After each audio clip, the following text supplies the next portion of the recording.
Military అవార్డులు భారతదేశ సైనికులకు ఇచ్చే అత్యున్నత అవార్డులు. అత్యున్నత గ్యాలంటరీ అవార్డు 'పరమవీర చక్ర'. రెండవ అత్యున్నత గ్యాలంటరీ అవార్డు 'మహావీర చక్ర'. మూడవ అత్యున్నత గ్యాలంటరీ అవార్డు 'వీర చక్ర'. నాలుగవ అత్యున్నత గ్యాలంటరీ అవార్డు 'అశోక చక్ర'. పరమవీర చక్ర ఇది భారత్లో అత్యున్నత సైనిక పురస్కారం. కాంస్యంతో వృత్తాకారంలో తయారు చేయబడిన ధైర్యసాహసాలకిచ్చే అత్యుత్తమ భారతీయ అవార్డు. ఈ అవార్డును ఊదా రంగు రిబ్బన్తో అలంకరిస్తారు. ఇంద్రుడి వజ్రాయుధాన్ని పోలిన ఆయుధాలు నాలుగు వైపులా ఉండి మధ్యలో జాతీయ చిహ్నాన్ని కలిగి ఉండే అవార్డు.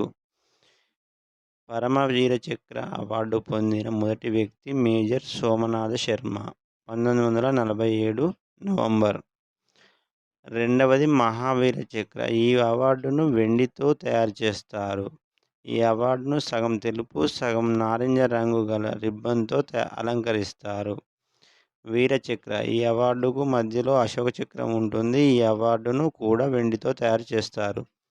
అశోక చక్ర యుద్ధం జరగని సమయంలో, శాంతి సమయంలో అత్యున్నత ధైర్య సాహసాలు ప్రదర్శించిన వారికి ఇస్తారు. అశోక చక్ర అవార్డును పచ్చటి సిల్క్ రిబ్బన్తో అలంకరిస్తారు. ఈ అవార్డు పొందిన తొలి మహిళ కమలేష్ కుమారి. అవార్డు మధ్యలో అశోక చక్రం ఉంటుంది. గిల్టు బంగారంతో చేసిన జ్ఞాపికను ఇచ్చే అవార్డు.